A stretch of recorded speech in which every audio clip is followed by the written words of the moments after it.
이 돈으로 전체적인 경제 효과를 봤을 때 거의 4배 수준을 냅니다. 거의 한 800억 달러 정도를. 네. 우리 이거 전문 용어로 ROI라고 하거든요. 예. 그러니까 ROI 이런 거 막 경제적인 거 나오고 나면 또 혹해요 사람들이.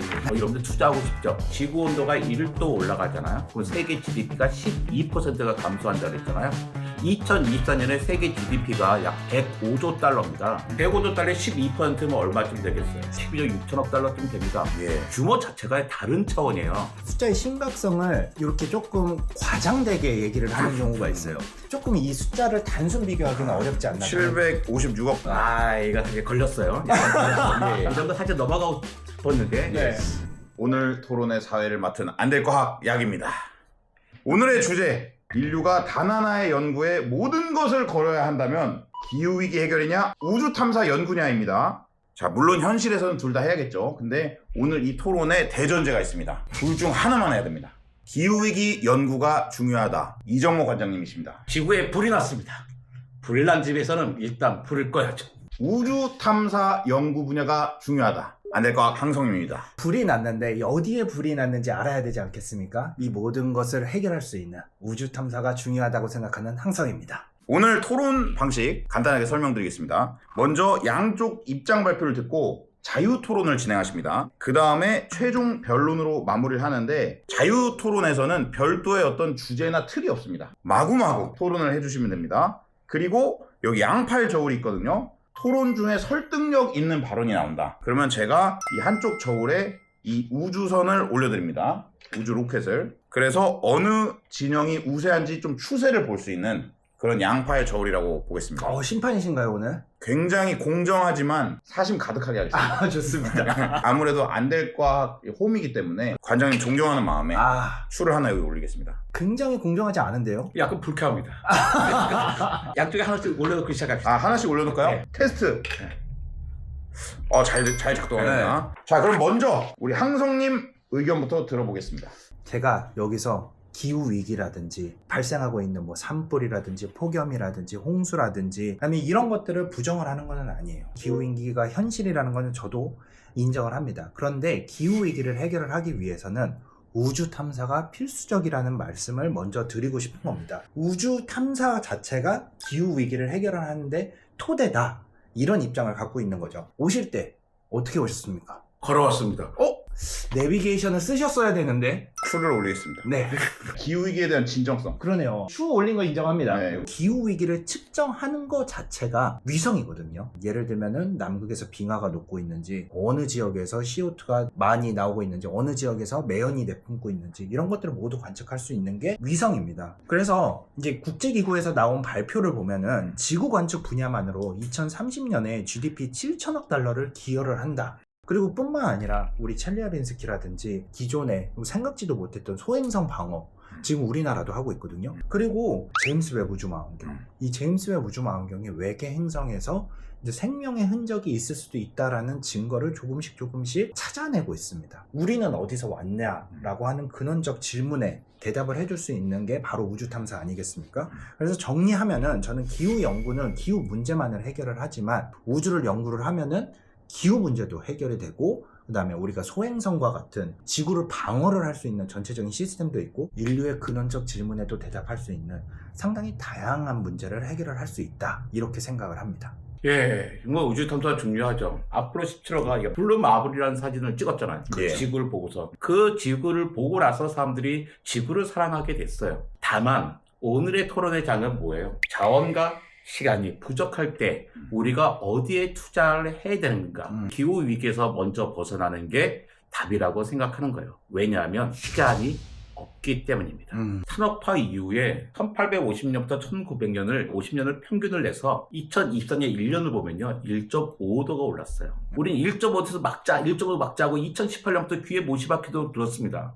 근데 한 몇 년 동안 텔레비전 뉴스에서 다큐멘터리 1.5도를 더 이상 이야기하지 않아요.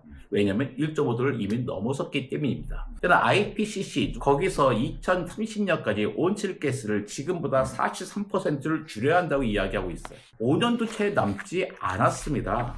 글로벌 티핑 포인트 리포트에 따르면요, 산호초가 그 티핑 포인트에 이미 다다랐다고 이야기하고 있어요. 산호의 역할이 뭐냐면 이산화탄소를 제거하는 건데 이 기후 변화 때문에 산호 자체가 죽어버리고 있게 된 거예요. 그러니까 뭐 되게 심각한 상태가 된 거죠. 더 심한 이야기도 있습니다.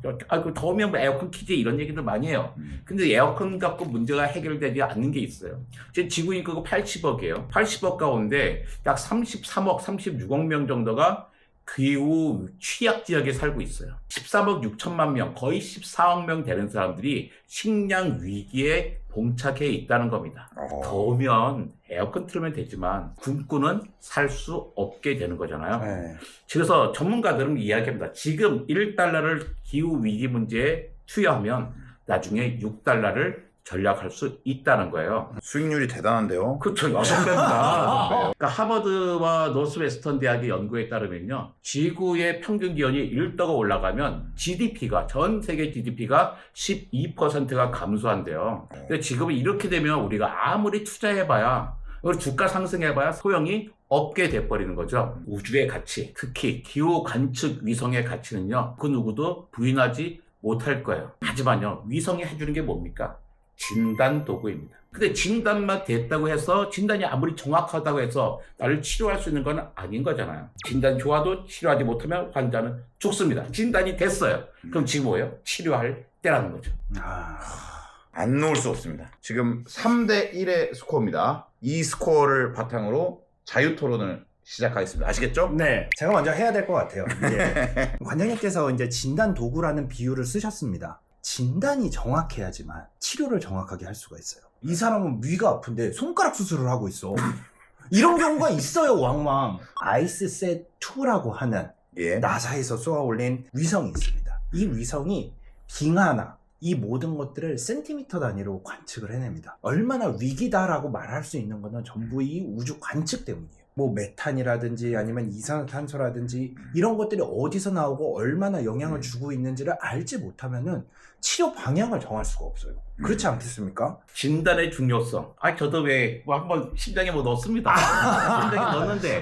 괜찮으신 거죠, 지금? 근데 너무나 좋은 게 뭐냐면 넣는 건 간단했어요. 심장이 어디에 막혔는지를 정확히 알았기 때문에 쓱 넣어서 시술이 15분 만에 끝났어요. 진단의 중요성은 저 부인하지 않아요. 다만 제가 강조하고 싶은 것은 시간의 문제입니다. 진단이 이미 충분히 되어 있어요. 지구가 뜨거워지고 있다. 탄소가 원인이다. 다 알고 있는 거예요. 근데 문제는 뭐예요? 시간이 없다는 거예요. 그러니까 진단에 따른 치료를 해야 될 때인 거죠. 의사 선생님이 진단 막혔는데 계속 들여다보고 있으면 어떻게 됩니까? 스탠트 해주셔야지. 그렇죠. 계속 진단하고 있으면 되겠습니까, 지금? 개인의 스토리가 들어가니까 이걸 놓고 싶은데 참겠습니다. 기존의 위성들도 위에서 방사선도 맞고 그 다음에 떨어지기도 하고 그러니까 교체를 해줘야 돼요. 이 진단 도구들을 계속 올리지 않으면은 문제가 생길 수 있어요. 그리고 기존의 위성들로 보지 못한 것들을 세부적으로 보기 위해서 얼마 전에 나이사라고 하는 위성을 또 쏘아 올렸습니다. 그래서 지금 같은 경우에는 거의 10여일 정도마다 센티미터 단위로 여기 어디가 문제인지를 측정을 해내고 있어요. 이렇게 세밀하게 하고 있거든요. 나이사를 말씀하시니까 비용을 이야기하지 않을 수가 없어요. 나이사로 개발 비용이 어마어마하더라고요. 그러니까 이제 우주 전문하시는 분들은요, 여기 세요. 시야도 넓지만 돈도 세시더라고요. 15억 달러입니다. 15억 달러면 얼마 정도 됩니까? 개발도상국에 태양광 발전소를 10메가와트짜리를 150개를 세울 수 있는 돈입니다. 와. 어마어마한 거예요. 물론 위성도 중요하죠. 하지만 같은 예산으로 뭘 할 수 있는지를 좀 따져볼 필요가 있지 않을까요? 차라리 태양광 발전소 진짜 네. 굉장히 설득력 있게 들리거든요. 항상 어떻게 보십니까? 저도 열심히 뭔가를 설득을 하고 있는데 제 말에는 설득력이 없네요. 사실 비용 효율성이라는 게 중요하기는 해요. 근데 이거 숫자로 말씀을 드려보면은 나사 전체 예산이 미국 국방 연방 예산의 0.35%밖에 안 돼요. 1%도 안 돼요? 네. 그래요? 얼마 안 되죠. 금년 기준으로 한 250억 달러가 조금 안 돼요. 이 돈으로 전체적인 경제 효과를 봤을 때 거의 4배 수준을 냅니다. 거의 한 800억 달러 정도를 조금 안 되게 경제 효과를 내고 있거든요. 우리 이거 전문 용어로 ROI라고 하거든요. 예. 이게 3배 이상이에요. 예, 리턴 온 인베스트먼트. 그렇죠. 예. 아시네요? 알죠. 저 진행자입니다. 그렇군요. 우리 항상 쓰고 있는 GPS 있지 않습니까? 예. 이 GPS만으로도 엄청난 경제 효과를 내고 있어요. 미국 경제에 약 연간 3,500억 달러의 경제 효과를 내고 있다고 합니다. 그러니까 ROI 이런 거 막 경제적인 거 나오고 나면 혹해요 사람들이. ROI 뭐 3이 넘는다. 네. 인상적인 수치입니다. 여러분들 투자하고 싶죠? 기후변화 피해 규모와 따져보면요. 지구 온도가 1도 올라가잖아요. 그럼 세계 GDP가 12%가 감소한다 그랬잖아요. 2024년에 세계 GDP가 약 105조 달러입니다. 105조 달러에 12%면 얼마쯤 되겠어요? 12조 6천억 달러쯤 됩니다. 예. 규모 자체가 다른 차원이에요. 전 세계에서 이걸 투자했을 때 생기는 이익은 훨씬 크다는 거죠. 근데 이게 숫자의 심각성을 이렇게 조금 과장되게 얘기를 하는 경우가 있어요. 이게 과장이라는 게 어떤 의미냐면은 네. 이게 부풀렸다라는 게 아니고 네. 기후 위기에 있어서 최악으로 갔을 때, 그러니까 756억이라고 하는 숫자는 지금 우리가 현재 예산에서 나온 숫자 아니겠습니까? 예. 지금 작동을 하고 있는 이 시스템 속에서 아까 말씀해주신 12조는 최악의 시나리오에서 망하기 직전의 상황에서 나온 숫자이기 때문에 조금 이 숫자를 단순 비교하기는 어렵지 않나. 756억. 이거 사실 걸렸어요. 이런 거 사실 넘어가고 싶었는데 네. 인정합니다. 네. 그러니까 756억은 진짜고 12조 달러 아직 오지 않은 거다 예. 하는데요. 저 온 것까지만 한번 이야기해 볼까요? 2024년에 이미 기후 관련해서 생긴 자연재해 피해가 3,200억 달러에 달했습니다. 3,200억 달러는 이미 일어나고 있는 일이고 12조 달러도 눈에 보인다는 거죠. 지금 이런 피해가 3,200억 달러가 일어났다. 그럼 이 피해를 줄여야 되지 않겠습니까? 그러면은 현장에서 어떻게 줄일 수 있는지를 대책을 세우고 관리를 해야 되지 않겠습니까? 재조기 경보 시스템. 방글라데시에서요, 사이클론으로 정말 많은 사람들이 죽었습니다. 그리고 나서 지금은 위성을 기반으로 이 조기경보 시스템이 잘 활성화되어 있었어요. 근데 이걸 가능하게 한 게 피해를 줄일 수 있도록 시스템을 만들어준 게 우주기술이라는 거죠. 방글라데시 사례는 정말로 인상적이었죠.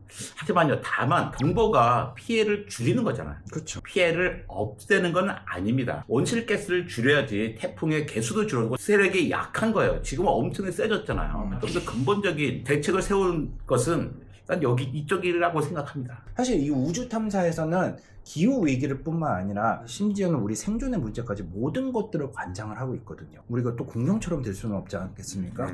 이런 소행성들이, 지구를 위협하는 소행성들이 엄청나게 많이 있어요. 지금 발견된 것들은 모두 추적 관측을 하고 있는데요. 사실 발견되지 못한 것들이 더 많이 있습니다. 이런 것들을 발견을 못해서 갑자기 정말 지구가 위험하다, 이렇게 되면 안 되잖아요. 약간 영화의 아마겟돈이라든지 딥 임팩트라든지 이런 일이 실제로 일어날 수도 있어요. 이거 맞으면 기후 위기고 뭐고 그냥 없는 거거든요. 지금 걱정되고 있는 게 지금 140m 이상의 소행성들이잖아요. 140m 이상의 소행성이 지구를 충돌할 확률이요, 연간 1만 분의 1 이하입니다. 0.01% 정도인 거예요.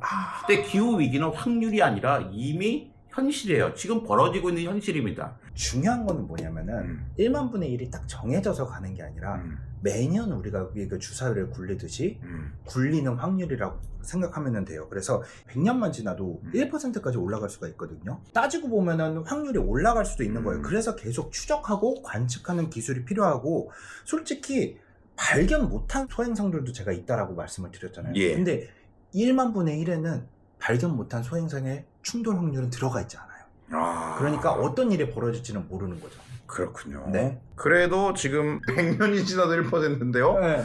기후위기는 지금 100%인 것 같거든요. 맞아요. 기후가 더 급하지 않나, 이쪽으로 지금 마음이 살짝 지금 저울이 이미 그걸 가리키고 있죠. 그 18년 소치 올림픽에서 사용됐던 첼리아빈스키 운석이 있습니다. 그게 사이즈가 어느 정도였냐면은 지름 한 20m 정도밖에 안 됐었어요. 이 첼리아빈스키 운석은 관측을 하지 못했었어요.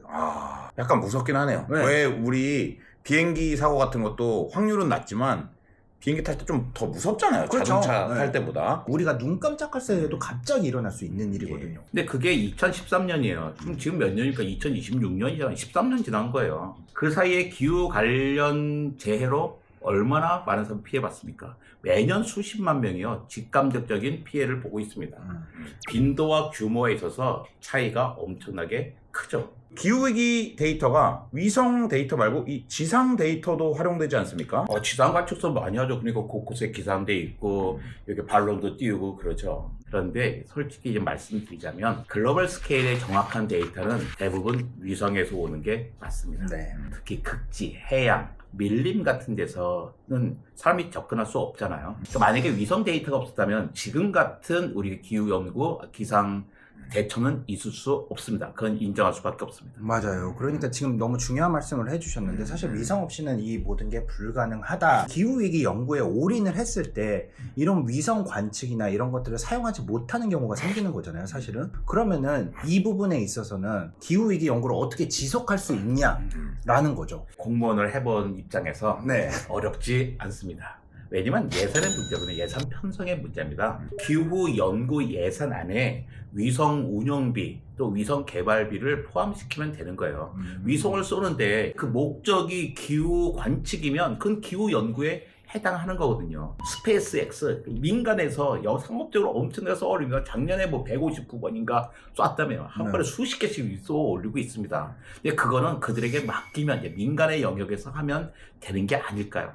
양쪽 다 설득이 너무 지금 있어서 제가 이 추를 지금 못 놓고 있어요. 네. 이 둘 다 해야 되는 거 아닌가라는 쪽으로 점점 마음이 기울어지고 있는데요. 맞죠. 둘 다 해야 되는 거죠. 네. 근데 오늘의 토론의 전제가 둘 중에 하나만 해야 된다면 이라는 거잖아요, 지금. 저도 방금 말씀하신 대로 둘 다 하고 싶어요. 그런데 이제 우주 탐사 연구를 하면은 사실 이 기후 관측도 되고 아까 말씀드렸던 소행성 방어라든지 이 모든 것들도 해결이 되고 경제 성장도 되고 그다음에 기후 변화로 인해서 어떤 생명체의 변화가 있는지 이 지구 환경의 변화도 모두가 관측이 되고 그러니까 이 모든 거를 다 해결을 할 수가 있는 거예요. 뭔가 특정한 문제를 딱 하나만 해결을 하자가 이런 게 아니라 범용성이 높은 데를 투자를 하는 게 맞다. 그래서 다양하게 무언가를 해결을 해야 된다라고 보는 게 저의 주장인 거죠. 그리고 나서 MRI, 그 다음에 뭐 심지어 인공심장 이 펌프질하는 거, LED 이런 거 다 어디서 나왔는지 아세요? 나사의 우주 탐사 기술에서 파생된 거예요.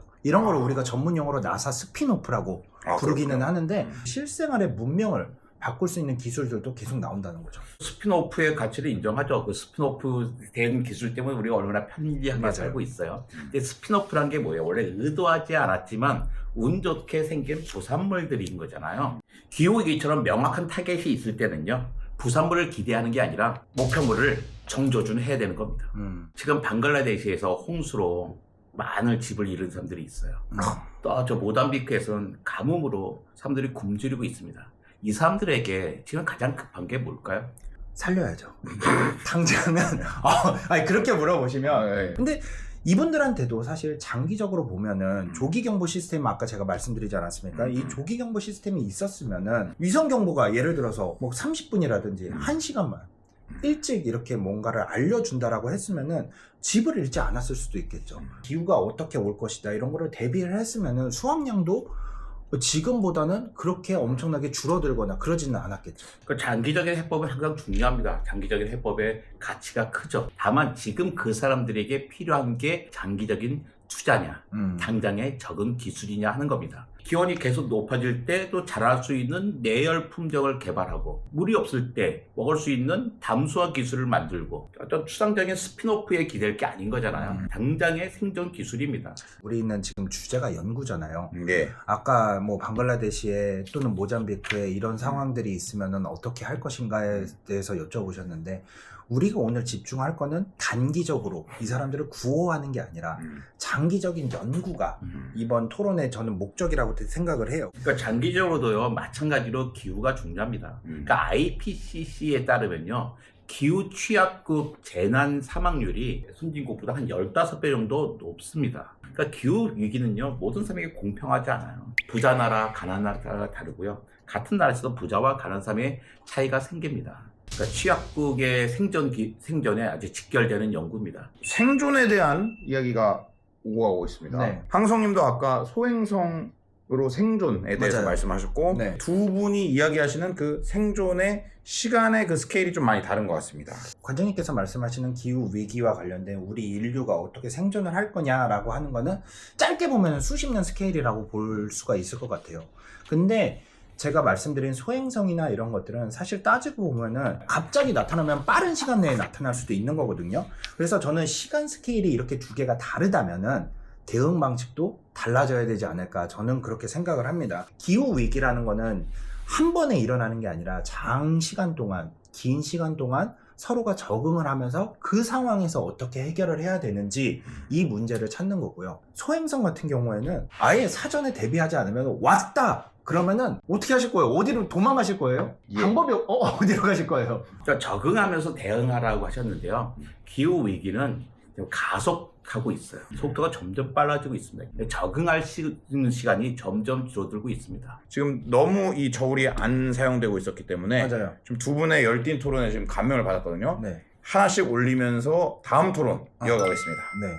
좀 나아졌어요. 네. 저울이 살짝 일로 움직였어요. 살짝 일로 움직였어요. 제가 정말 좋아하는 또 저의 이상형이자 롤모델이기도 한 칼 세이건이 또 이런 말씀을 하셨습니다. 천문학이라고 하는 학문은 모든 사람을 겸손하게 만드는 경험이다. 우주 밖을 나가서 지구를 볼 때 지구가 얼마나 작은 존재인지 알고 그런 거를 봤을 때 우리가 이 행성, 이 작은 점을 지켜야겠다. 절박함도 사실은 이 우주 탐사에서 나올 수 있다라고 생각을 해요. 아까 아폴로 17호 블루마블 말씀을 하셨는데 그 사진도 사실은 환경운동의 시발점이었거든요. 그래서 저는 이 우주 탐사가 기후환경 운동의 촉발을 유도를 했다. 저는 이렇게도 생각을 하고 있습니다. 우리 칼 세이건 선생님이 인용하셨는데 네. 창백한 푸른 점 이야기할 때 똑같은 이야기를 했어요. 네. 우리가 아는 한 우주에 유일하게 생명이 있는 곳은 여기뿐이다라고 했습니다. 네. 여기를 지켜야지 되지 않겠습니까? 칼세이건 얘기에 칼세이건으로 맞받아치셨거든요. 그렇게 맞받아치실 줄은 몰랐어요. 네, 그러게요.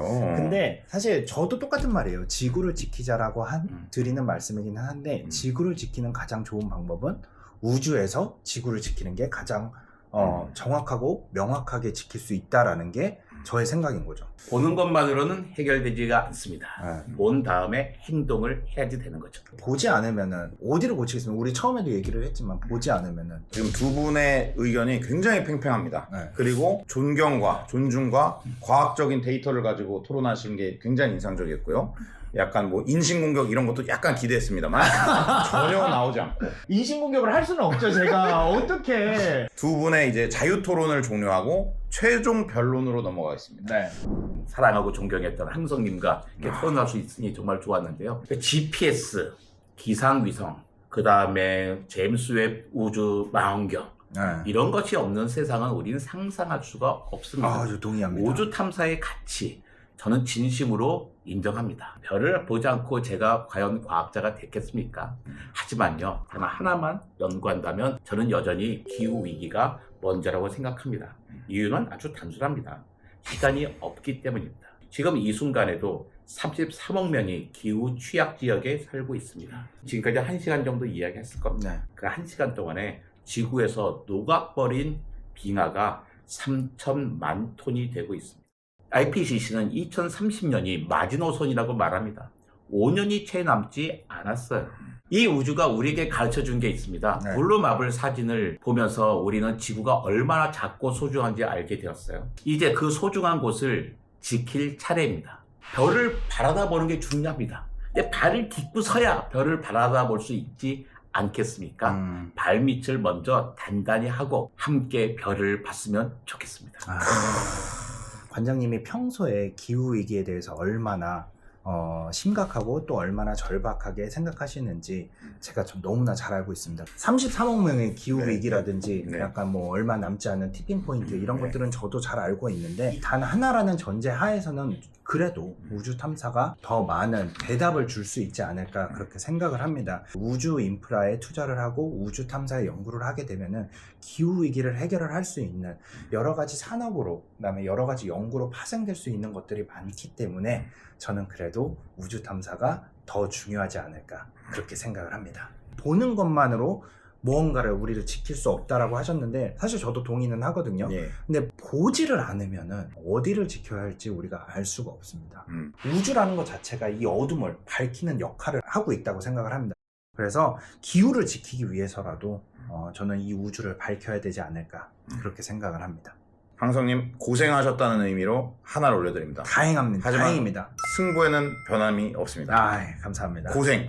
진짜 열심히 했어요. 네. 5대 3이었지만 고생하셨으니까 5대 4가 됐습니다. 네. 지금 두 분이 굉장히 팽팽했고 네. 두 분의 말씀을 들을 때 굉장히 왔다 갔다 했는데 저의 개인적인 결론은 이 저울이 지금 말을 해주고 있습니다. 관장님의 이야기를 들을 때 마음이 움직이는 걸 느꼈고 네. 시청자 여러분 좀 다르게 생각하실 수도 있고 또 다른 의견들이 있을 수 있습니다. 네. 댓글로 많이 남겨주시면 좋을 것 같고요. 다음 시간이 없을 수도 있습니다. 이 반응이 좋으면 다음 토론도 진행하도록 하겠습니다. 감사합니다. 감사합니다.